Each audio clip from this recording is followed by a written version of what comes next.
May mga kwento tayong naririnig na parang kathang-isip lang, mga alamat ng mutya, hayop na nagsasalita, at nilalang na may kapangyarihan. Pero paano kung isang araw, ang mismong kwento ay mangyari sa iyo? Paano kung ikaw ang mapili ng isang sinaunang nilalang para sa isang kapalarang hindi mo kailanman hiniling? Sa gilid ng isang liblib na bayan sa bundok ng Sierra Madre, nakatira ang isang binatang ang tanging yaman ay ang kanyang tapang at pananahimik. Si Kaloy, 17 taong gulang, payat, sunog sa araw, at laging may bitbit na lumang sako sa balikat. Kilala siya sa kanilang lugar bilang anak ng Lesenggo. Simula pagkabata, tinanim na sa kanya ng tao ang paniniwalang wala siyang mararating. Nadiba siya, tahimik, palaboy. Pero sa likod ng mga matang parang laging malayo ang tingin, may kwento siyang hindi pa naibubunyag. Walang nanay si Kaloy. Bata pa lang siya nang iwan sila nito. Ang ama naman niya, halos hindi nakilala ang sarili sa sobrang alak, kaya't natuto si Kaloy na mabuhay mag-isa. Kinukupkop siya minsan na matandang si Mang Teryo, isang mangungahoy na parang ama na rin ang turing sa kanya. At kung may isa mang tao na tunay na nakakaintindi kay Kaloy, iyon ay si Nardo, ang kababata niyang bugoy pero tapat na kaibigan. Si Nardo lang ang laging kakampi niya kapag inaasar siya ng mga tambay. Si Nardo lang ang naniniwala may sese ang katahimikan ni Kaloy. Isang hapon habang nasa gubat sila ni Nardo para manguha ng rattan, napansin ni Kaloy ang kakaibang paggalaw ng mga dahon sa itaas ng punong lowin. Tahimik ang hangin pero may gumalaw. Tumigil siya. Tumahimik. Tila may matang nanonood. May aninong mabilis na dumaan. Hindi tao, hindi rin hayop. Si Nardo ay nagtatawanan pa habang inaasar si Kaloy na baka multo lang daw ang nakain niya sa pananghalian. Pero si Kaloy, ramdam niya. Iba yon. Ibang-iba. Kinagabihan, hindi siya mapakali.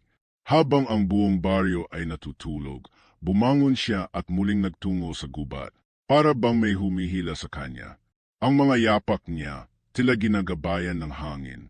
At sa gitna ng dilim, doon niya nakita, isang malaking ibong kulay gintong kayumangi. Malalim ang mga mata nito, para bang matanda na. Hindi ito ordinaryong lowin. At sa tuka nito, may hawak itong mutya, kumikinang na parang sinag ng buwan. Hindi siya nakagalaw. Sa halip na matakot, para siyang nauhaw sa isang bagay na hindi niya may paliwanag. Nilapag ng lowin ang mutya sa harap niya, saka ito pumailan lang sa hangin. Pagdapo ng mutya sa palad niya, may malamig na hangin ang dumaan sa paligid.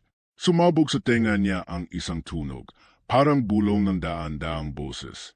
Hindi niya maintindihan, pero malinaw ang pakiramdam niya. May kapalit ito. At simula sa gabing iyon, nagsimula na ang hindi na niya kayang takasan. Kinabukasan, habang nakaupo siya sa ilalim ng puno, lumapit si Nardo. Per, anong nangyari sa kamay mo? Tanong nito. Napansin niya may mga guhit na parang lumang sulat sa balet niya. Hindi tinta, undi tila ukit na unti-unting lumilitaw. Wala, sagot ni Kaloy, sabay takip ng kamay. Dumaan ang mga araw at unti-unti niyang napapansin ang kakaibang pagbabago. Mas lumalakas ang pandinig niya. Naririnig niya ang pagaspas ng pakpak mula sa malalayong bahagi ng gubat. Minsan, parang naunawaan niya ang iyak ng mga hayop. Isang gabi, habang pauwi siya mula sa ilog, nakasalubong niya ang isang matandang babae na hindi niya kilala. Ingat ka, iho, bulong nito. Kapag tinanggap mo ang mutya, tinanggap mo rin ang sumpa. Bigla siyang napatigil. Ano niya nalaman?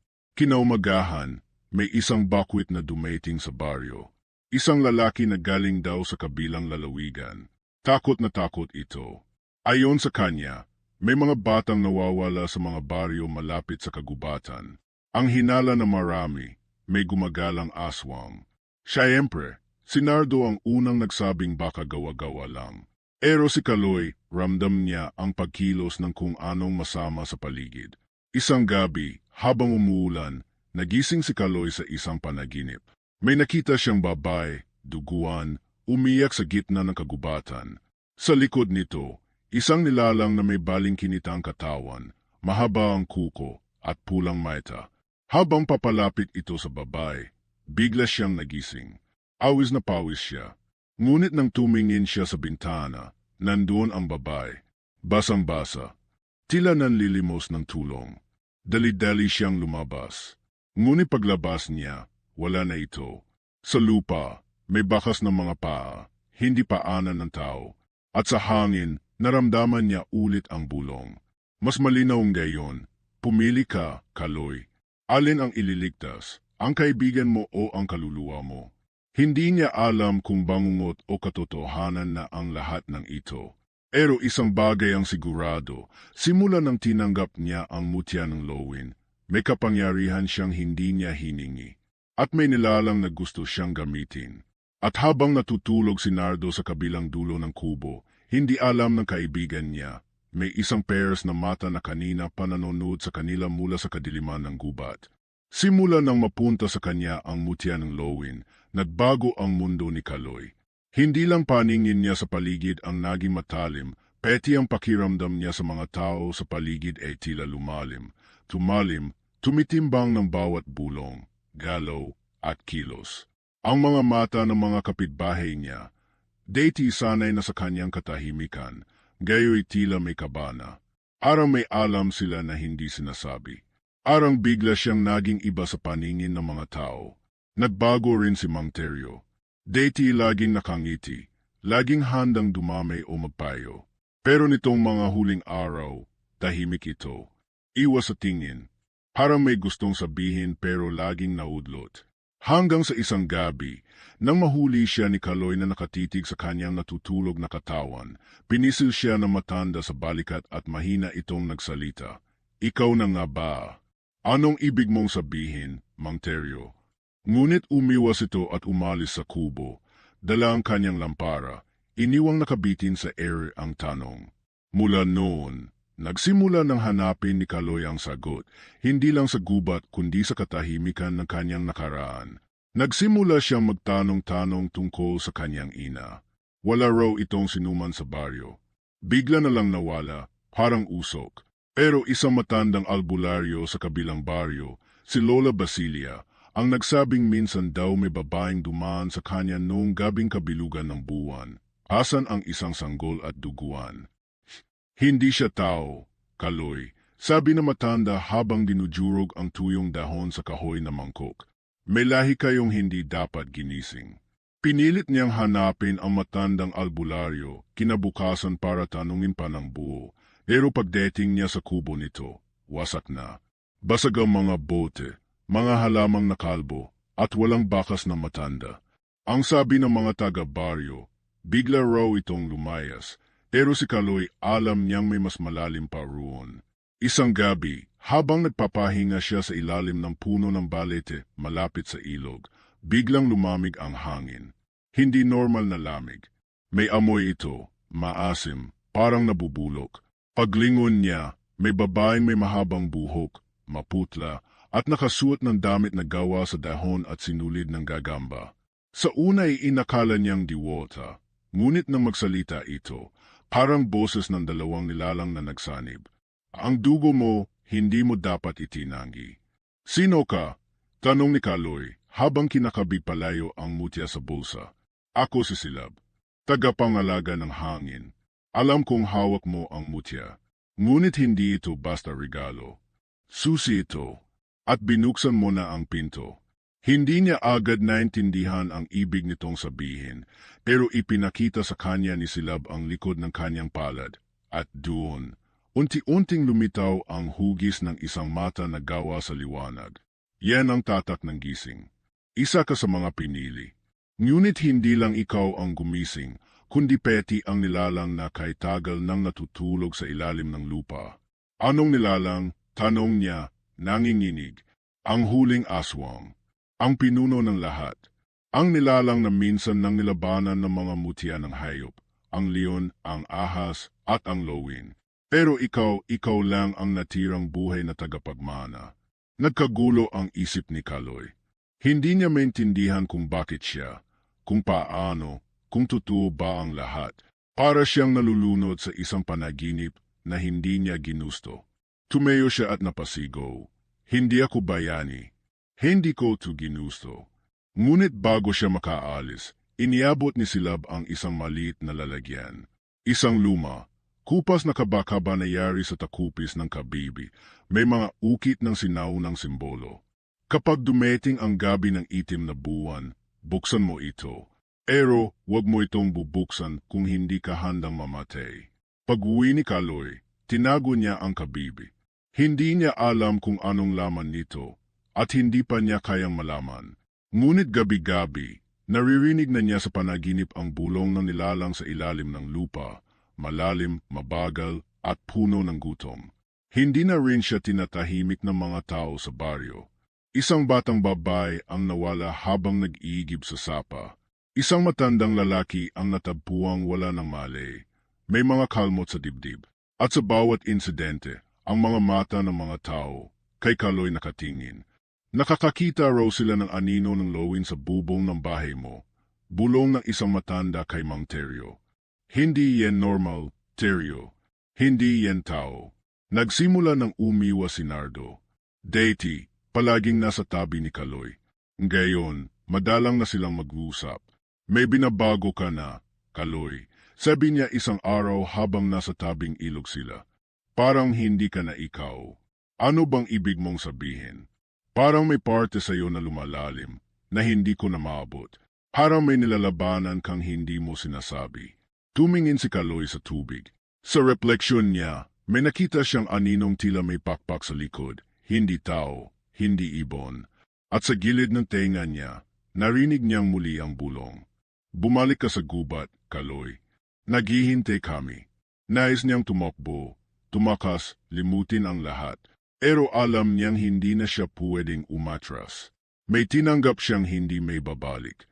At isang gabi, habang mahimbing ang lahat ng bahay sa baryo, muling lumitaw ang lowin sa bubong ng kanyang kubo. Pero hindi na ito mag-isa. Mula sa dilim, lumilitaw ang isang peres ng pulang meta, hindi sa langit, kundi mula sa lupa. Hindi alam ni Kaloy kung saan nagsisimula ang takot at kung saan natatapos ang sakit. Mula nang pumasok sa kanyang buhay ang mutya ng lowin, para na siyang nilalamon ng dalawang mundo, ang mundong sanay siya, tahimik, puno ng hirap pero totoo, at ang mundong ngayon ay pilit siyang hinihila, puno ng misteryo, tanganib, at mga kasinungalingang binabalot sa anyo ng kapangyarihan. Tuwing gabi, hindi na siya makatulog. Hindi dahil sa lamok, hindi dahil sa ingay ng kuliglig, kundi dahil sa ingay sa loob niya. Aulit-ulit niyang naiisip ang ina niyang hindi na bumalik. Ang amang hindi man lang siya tiningnan na may pagmamahal. Ang lahat ng tao ng pananahimik niya, pagdurusa, at pagkakalimot sa sariling gayon, bigla siyang inaasahang maging tagapagtanggol laban sa isang masamang puwersa. Bakit ako? Bulong niya sa dilim. Habang nakaupo sa loob ng kanyang kubo, wala naman akong halaga kahit kanino, ni sa sarili kong pamilya. Habang binubuksan niya ang kabakaba na iniwan ni Silab, isang malamig na hangin ang dumaan. Sa loob, may isang maliit na piraso ng balahibo ng lowin, isang pulang sinulid, at isang piraso ng pepel na halos nabubulok na sa katandaan. May nakasulat dito, sulat kami. Ang puso ang sandeta, ngunit ang sugat nito ang tunay na pintuan. Hindi niya naunawaan agad, pero biglang kumidlat sa malayo, at kasunod nito'y narinig niya ang sigaw ng isang babae, hindi sa panaginip, kundi sa labas. Tumayo si Kaloy, kinuha ang mutya, at dalid-daling lumabas ng kubo. Pagdating niya sa labas, nadaanan niya si Nardo, nanginginig at duguan ang braso. Kaloy, may kinuha. Si Aling Marta, kinaladkad sa likod ng bahay. Hindi tao yun, Kaloy, hindi yun tao. Tumakbo silang dalawa papunta sa likod ng bahay ni Aling Marta. May bakas ng paghila sa putikan, mga gasgas sa pader, at sa dulo ng bakuran, isang aninong mabilis na tumalili sa kakahuyan. May mahaba itong katawan, parang ahas, ngunit may mukha na hindi na masasabing tao o hayop. Hindi na nila naabutan si Aling Marta. Nang sumikat ang araw, ang tanging natagpuan ay ang panyo nito na puno ng dugo at isang hikaw na nakasabit sa puno ng kawayan. Simula noon, hindi na mapakali ang buong baryo. Lahat ay nagbabantay. Ang mga bata ay hindi na pinapalabas. May mga lalaking nagpupuyat sa gabi, armado ng sibat at kutsilyo. Pero kay Kaloy, ang gulo ay hindi lang sa paligid, kundi sa loob. Pakiramdam niya, kasalanan niya ang lahat. Kung hindi niya tinanggap ang mutya, baka hindi rin gumising ang nilalang. Baka normal pa rin ang buhay nila, kahit mahirap, kahit puno ng sakit. Pero may isang bahagi sa kanya na ayaw nang bumalik sa deity. Isang bahagi sa kanya ang nananabik sa kung ano ang maaaring mangyari kung tuluyan niyang tanggapin ang kapangyarihang iniwan ng Lowin. Isang gabi, habang siya ay mag-isa sa gilid ng sapa, muling lumitaw si Silab. Malapit na ang gabi ng itim na buwan, at hindi pa rin buo ang loob mo. Paano ko pipiliin ang isang bagay na hindi ko hiningi? Tanong ni Kaloy. Paano ko lalabanan ang isang halimaw kung ako mismo isira na sa loob? Tahimik si Silab. Tumingala ito sa langit bago muling nagsalita. Hindi mo kailangang maging buo para lumaban. Kailangan mo lang tandaan kung para saan ka lumalaban. Kung wala akong para kanino, sagot ni Kaloy, mas malalim na ngayon ang boses, punang sakit. Lahat sila iniwan ako, ni ang sarili kong ina. Dito, may sinabi si Silab na hindi niya inaasahan. Ang ina mo, hindi ka iniwan. Iniligtas ka niya. Nagulat si Kaloy. Anong ibig mong sabihin? May kasunduan ang ina mo. Isa siyang bantay na mutya ng buwan. Pero nang malaman ng huling aswang na buntis siya, na may tagapagmana, pinag-initan siya. Tinakot siya. Kaya tumakas siya. Dinala ka sa mundong hindi mo pa dapat pinapasok. Pero hindi siya nagtagumpay. Hinuli siya ng mga anino. At hanggang gayon, isa siya sa mga nawawala. Napaupo si Kaloy. Para may gumuhit sa puso niyang matagal na manhid. Buhay pa siya. Kung mabilis kang kumilos, baka. Ngunit hindi siya ang tanging nawawala. Isa-isa nang kinukuha ng anino ang mga may koneksyon sa mutya. Ang mga tao malapit sa iyo. Napalingon siya. Si Nardo. Pagbalik niya sa baryo, wala na si Nardo. Wala ring Inge. Parang natulog ang buong lugar ng sabay-sabay. Ngunit sa may likod ng bahay ng kaibigan niya, may natagpuan siyang sulat, dugo ang ginamit sa pagsusulat. Ang tunay na dilim ay nasa loob mo. Kung hindi mo siya ilabas, kami ang mawawala. Napaupo si Kaloy sa lupa, nanlalambot ang tuhod. Pakiramdam niya, bumabalik lahat ng alaala, ang pagkabata niyang puno ng gutom, ang mga gabi ng iyak na walang nakakarinig, ang mga dasal na hindi sinagot. At ngayon, si Nardo, ang nag-iisang taong naniwala sa kanya, kinuha na rin. Hawak niya ang mutya sa kanyang palad. Mainit ito, parang tumutugon sa damdamin niya. Sa loob ng kabakaba, ang balahibo ng Lowin ay unti-unting lumilipad sa hangin, ekot sa kanya. Bumubuo ng isang simbolo sa air, isang panawagan. Ito na ba ang panahon? Anahon na para hindi na siya umetras. Habang humahaplos ang hangin sa kanyang balet, narinig niya muli ang bulong, hindi ng aswang, kundi ng ina niya. Anak, ikaw ang huling tagapangalada. Huwag mong hayaang kunin ng dilim ang liwanag sa puso mo. Muling bumalik ang liwanag sa mata ni Kaloy. Tumayo siya, at sa unang pagkakataon, hindi siya nagdalawang isip. Dumukot siya sa bulsa, kinuha ang kabakaba, at bumulong. Kung ang sakit ang pintuan, handa na akong dumaan. Nag-iba ang hangin sa baryo. Hindi ito tulad ng deity, hindi lang basta malamig o mabigat. Para ito may dalang bulong ng mga nawawala, mga sigaw na hindi na naririnig. Lahat ng tao ay hindi na makangiti. Ang araw, kahit tirik sa langit, tila hindi na makalusot sa ulap ng takot na bumalot sa lugar. Ang mga manok ay ayaw ng tumilawak sa umaga, at ang mga aso, gabi-gabi na lang tahol ng tahol sa dilim. Si Kaloy, kahit puno ng takot, ay nagsimulang kumilos. Wala na si Nardo, at pakiramdam niya ay oras na para ipaglaban ang lahat ng naiwan. Ngunit sa kabila ng desidido niyang paninindigan, may isang tanong na hindi niya maalis sa isip. Handa ba talaga ako?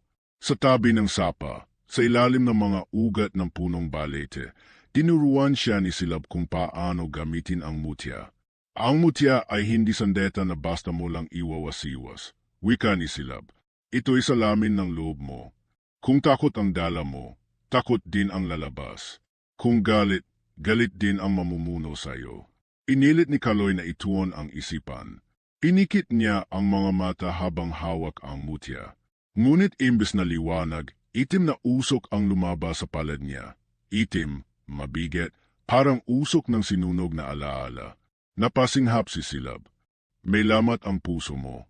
Hindi pa buo ang kapatawaran sa sarili. Hindi na sumagot si Kaloy. Hindi niya alam kung anong mas mahirap, ang labanan ang nilalang sa dilim o ang mga multo na nakaraan sa sarili niyang dibdib. Kinagabihan, may nakita siyang aninong dumaan sa bubungan ng mga bahay. Mabilis, maleki, may pakpak. Ngunit hindi iyon lowin, mas mabigat, mas nakakatakot. Sa bahay ni Mang Terrio, may nakasabit na manika sa pinto, may pula sa liig nito. Nang kumatok si Kaloy, walang sumagot. Nang pilitin niyang buksan, tumambad sa kanya ang loob ng kubo. Magulo, wasak ang mga gamit at sa gitna ng sahig, may mga ukit na tila ginawa gamit ang kuko. Mga simbolong hindi niya alam, pero sa ilalim ng mga ito, nakasulat ang isang pangalan, Kaloy. Umurong ang sikmura niya. Parang unti-unti na siyang hinihila ng dilim na binuksan ng mutya. Umalis siya agad at tumakbo papunta sa silong ng ilog kung saan siya pansamantalang nagtatago. Doon niya nakita ang isang aninong papalapit, pero hindi ito kalaban. Kaloy, sigaw ng pamilyar na boses. Si Nardo. Basang-basa, duguan ang balikat, pero buhay. Dali-dali niya itong inalalayan. Akala ko kinuha ka na. Halos, sagot ni Nardo, hinihingal. May nilalang sa ilalim ng lupa. Dinala ako sa parang kuweba na buhay. Parang laman ang dingding. Maraming meta. Maraming mukha. Isa roon, mukha ng nanay mo. Arang naputol ang hininga ni Kaloy. Sigurado ka, tumango si Nardo. Hindi ko alam kung guni-guni, pero naririnig ko ang boses niya. Para siyang humihingi ng tulong. Sa gitna ng gulat at saya ng muling pagkikita, may biglang narinig silang tunog mula sa gubat. Huni ng mga ibon na hindi natural. Parang may kasamang sigaw ng bata. Mabilis. Ekot. Talapit. Tumayo si Kaloy, hawak ang mutya. Kailangan nating maghanda. Nagsimula silang gumawa ng pananga, mga bakod na gawa sa pinagtabas na kawayan, mga simbolong inyukit sa lupa gamit ang itinuturo ni Silab. Gumamit sila ng langis, abo, at mga halamang gubat na panlaban sa masasamang espiritu. Pero alam ni Kaloy, hindi sapat ang lahat ng ito. Hindi sapat ang mga gamit kung ang puso ay may duda. Kahit anong lakas ng armas, sabi ni Nardo habang humahawak ng sibat, kung ang loob mo ay takot pa rin, talo ka na. Ngumiti si Kaloy, pero may lungkot sa mata. Takot pa rin ako, tol. Pero kahit takot ako, hindi ako aalis. Lumipas ang ilang araw, pero gabi-gabi ay mas lumalakas ang mga palatandaan ng paparating na panganib. May mga hayop na natatagpuang walang laman ang tiyan. Ang mga ilog ay nawawala ang tubig sa gabi, para lang muling bumalik sa umaga. May isang bata ang nagsabing may babaeng nakaputi raw sa bubungan ng bahay nila. Umiyak pero walang maita. Lahat ng yon, sinubukan pa ring itago ni Kaloy sa mga tao. Ayaw niyang magpanik ang buong baryo. Pero sa loob-loob niya, nararamdaman niyang palapit na ang gabi ng itim na buwan. At sa bawat oras na lumilipas, para may tinig na laging nakasunod sa kanya, boses na mababa, pabulong, punang galit. Hindi mo sila kayang iligtas. Lahat ng lumapit sa iyo, mamamatay. Minsan, bigla na lang dumudugo ang palad ni Kaloy kahit wala naman siyang sugat. Minsan, nararamdaman niyang parang may nakadikit sa anino niya. Pangalawang anyo na gumagalaw kahit siya ay nakatigil. Isang gabi bago ang itim na buwan, habang sila ni Nardo ay nagbabantay sa gilid ng gubat, may biglang humampas na hangin, malamig, mabigat, at may dalang amoy ng nasusunog na laman. Tumayo silang dalawa. Sa dilim, may nakita silang hugis, malaking nilalang, may matutulis na pakpak, at mahahabang kuko. Hindi ito lumalapit. Tila pinagmamasdan lang sila. Tila sinusukat ang kanilang tapang. Tingin mo, yon na ba yon?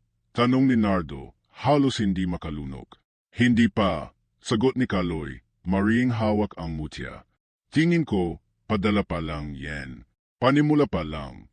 At sa ilalim ng liwanag ng buwan, sa gitna ng katahimikan, narinig nilang muli ang tunog ng isang bagay na nabubuhay. Hindi tao, hindi hayop. Isang halimaw na matagal nang natutulog at ngayoy unti-unti nang gumigising. Hindi na matutulog ang baryo. Sa bawat sulok ng bahay, may sindi ng lampara, may nagdarasal, may nakahawak sa kutsilyo pangontra. At sa gitna ng dilim, si Kaloy ay gising, hindi dahil sa takot, kundi dahil sa bigat ng mga tanong sa dibdib niya. Ilang araw na lang bago ang itim na buwan, at pakiramdam niya, parang hindi lang halimaw ang kalaban niya, parang may mas malalim pang anino na lumalapit sa kanya sa loob mismo ng pagkatao niya. Nagiging mas madalas na ang mga bangungot. Sa bawat gabi, nakikita niya ang sarili niya sa gitna ng nasusunog na gubat. Tila siya ay umiyak, pero sa halip na luha, dugo ang lumalabas sa kanyang mga mata. At sa paligid, mga tinig, mga boses na matanda, bata, lalekit babae, umiyak, himihingi ng tulong. Pero hindi niya maintindihan kung bakit sa kanya himihingi ang lahat. Pagmulat niya ng mata isang gabi, may malamig na bagay sa dibdib niya. Isang sulat, nakasulat sa dahon ng banaba. Ang unang babagsak ay hindi ang katawan, kundi ang tiwala. Hindi niya alam kung sino ang nag-iwan ng sulat. Lumingon siya sa paligid ng kanyang kubo pero walang tao. Ngunit may isang hinala sa puso niya na ayaw pa niyang banggitin, isang pangalang paulit-ulit niyang iniisip pero pilit tinatanggihan. Nardo. Mula nang bumalik si Nardo, tahimik na ito. Kasama pa rin niya sa pagbabante, pero hindi na katulad ng dati. Arang may binubuo ito sa isipan. Madalas nitong hawakan ang kanyang balikat o tingnan siya ng matagal, na para bang may gusto itong sabihin pero walang lakas ng loob. Hanggang isang araw, habang sila'y nag-aayos ng mga panangga sa paligid ng baryo, nahulog ang kwintas ni Nardo mula sa kanyang bulsa. Isa itong piraso ng batong kulay abo, may ukit na meta, gaya ng nakita ni Kaloy noon sa kanyang palad. Nang kunin niya ito, biglang lumamig ang hangin at tila tumigil ang oras. Hinawakan niya ang bato at biglang sumilay sa isip niya ang isang alaala, hindi kanya. Alaala ni Nardo. Isang gabi, isang kuweba, at sa loob nito, ang huling aswang, hindi galit, hindi umaatek, kundi nakikipag-usap. Sa harap niya, si Nardo, nakaluhod. Bantayan mo siya, sabi ng nilalang sa anino. Hindi niya kailangang mamatay kung pipiliin niyang manahimik. Nabitiwan ni Kaloy ang kwintas. Parang tinik na tumusok sa kanyang lalamunan ang biglaang pagkakaalam. Nardo, bulong niya, halos hindi marinig ng sarili. Bakit? Sa gabi ring yon, hinarap niya ang kaibigan. Sa ilalim ng liwanag ng buwan, walang ibang tao kundi silang dalawa. Sabihin mo sa akin ang totoo. Aniya, hawak ang mutya. Nakausap mo ba siya? Tahimik si Nardo. Tumingin lang ito sa lupa, hindi makatingin sa kaibigan. Kaloy, wala akong pagpipilian. Lagi tayong may pagpipilian, sagot ni Kaloy. Kahit mahirap, kahit masakit. Iyon nga ang masakit, to, sagot ni Nardo. Akala ko noon, kung tutulungan ko ang nilalang na iyon, may liligtas kita. Akala ko, pag hindi ka nilabanan, hindi ka rin masasaktan. Pero mali ako. Mali lahat. Anong binigay niya sa'yo? Tanong ni Kaloy, mahina, puno ng hinanakit. Kaligtasan, sagot ni Nardo. At pangakong hindi kanya gagalawin kung hindi mo siya hahadlangan. Tumulo ang luha sa pisngi ni Kaloy. Hindi dahil sa galit, kundi dahil sa bigat ng pagkakakilala sa kaibigan. Kaya pala, hindi ikaw ang kinuha. Hindi ikaw ang sinaktan. Kasi ikaw na ang sayo. Ngunit bago pa man mas lumalim ang usapan, biglang lumindol. Mula sa ilalim ng lupa, may pumutok na apoy sa bukirin. Ang hangin ay umalingaw sa sigaw ng hindi kilalang tinig, masakit sa tenga, arang sabay-sabay na iyak ng mga sanggol at huni ng uwak. Tumayo si Kaloy at si Nardo, kapwa na bigla. Sa gitna ng dilim, unti-unting umahon mula sa lupa ang isang halimaw. Hindi pa buong anyo, pero sapat para magdala ng sindek. May 3 ulo, parang lobo, ahas at baboy damo. Ang katawan nito ay gawa sa putik at laman. Isang paalala na nagsisimula nang bumukas ang lagusan ng dilim. Tumakbo ang dalawa pabalik sa baryo. Ngunit pagdating nila, huli na. May ilang bahay na nasunog. Ang simbahan ay may malaking bitok sa gitna ng altar. Ang mga tao halos hindi alam kung saan tatakbo. Sa isang tabi, nakita ni Kaloy ang bangkay ni Mang Teryo, nakadilat, walang buhay at may bakas na matalas na kuko sa dibdib. Lumingon si Kaloy kay Nardo. Wala itong masabi. Pero sa puso niya, alam niyang kahit anong paghingi ng tawad ng kaibigan, hindi na may babalik ang tiwalang nadurog. Nang dumating si Silab kinabukasan, dala nito ang pinakamasamang balita. Nagising na siya, pero hindi pa siya buo. Kaya niya kayong pasukin sa panaginip, sa alaala, sa takot. At ikaw, Kaloy, hindi ka lang tagapagdala ng mutya. Ikaw ang huling tatak, ang katawan na pinili para tirhan kung sakaling tuluyang magising ang huling aswang. Arang naputol ang hininga ni Kaloy. Anong ibig mong sabihin? Hindi lang ikaw ang susi para isara ang pinto, sagot ni Silab. Ikaw rin ang katawan na pwedeng gamitin para tuluyang makabalik siya sa ibabaw ng lupa. Namilog ang mata ni Kaloy. Lahat ng alaala, lahat ng paghihirap, biglang nagkaroon ng bagong anyo. Hindi lang pala siya tagapaglaban, siya ang mismong target. Hindi lang siya pinili ng mutya, pinili rin siya ng dilim. At sa katahimikan ng hapon na iyon, habang ang mga abo ng sunog ay lumilipad pa sa hangin, narinig niya sa likod ng isipan ang pamilyar na boses. Hindi na bumalik ang liwanag sa baryo pagkatapos ng nasunog na gabi. Kahit may araw sa langit, ang mga anino ay parang laging nasa paligid, nakasunod, nakatanaw, at laging nag-aabang. Lahat ng tao ay tahimik, natatakot magsalita, natatakot magdasal. Para bang kahit ang pangalan ng Diyos ay hindi naligtas banggitin sa harap ng isang kasamaan na muling isinilang. Si Kaloy, nakatayo sa gitna ng simbahan na ngayon ay wasak na. Sa harap niya, ang lumang altar ng gayo'y may bitok, sumisirit ang itim na usok mula sa ilalim. Sa kanyang mga palad, hawak ang mutya ng lowin. Mainit, tila nabubuhay. Sa likod niya, si Nardo, sugatan, pagod, pero hindi umaalis. Tahimik lang ito, marahil dahil sa bigat ng kasalanang hindi na kayang takpan ng mga paliwanag. Pero sa kabila ng lahat, nandito pa rin siya. Ngayon na, mahina at mabigat ang boses ni Silab. Bukas na ang lagusan. Kung hindi mo siya haharapin, hindi lang baryo ang mawawala. Peti ang katauhan mong matagal nang pinipilit niyang angkinin. Muling lumindo. Ang lupa ay parang umunggol. Mula sa ilalim ng altar, isang peder ng laman at anino ang biglang bumuka. At mula roon, dahan-dahang lumabas ang isang nilalang na hindi kayang ilarawan ng mata ng tao. Ang mukha nito ay hati sa 3. Isa'y mukha ng babae, umiyak ng dugo.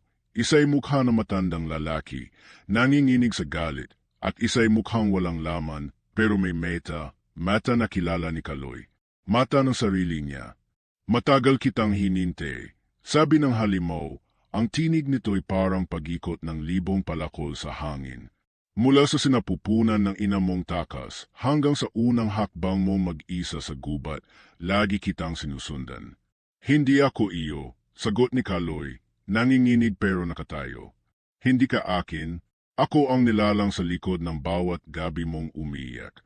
Ako ang anino sa bawat panaginip mo. Ako ang sakit sa dibdib mo na akala mo'y pagod. Ako ang galit mo sa mundo. Ako ang lamat sa puso mong ayaw mong kilalanin. Hindi, sigaw ni Kaloy. Hindi ikaw ang dahilan ng sakit ko. Talaga, ngumiti ang halimaw. Bakit mo ko pinapasok? Bakit mo ako nadarama?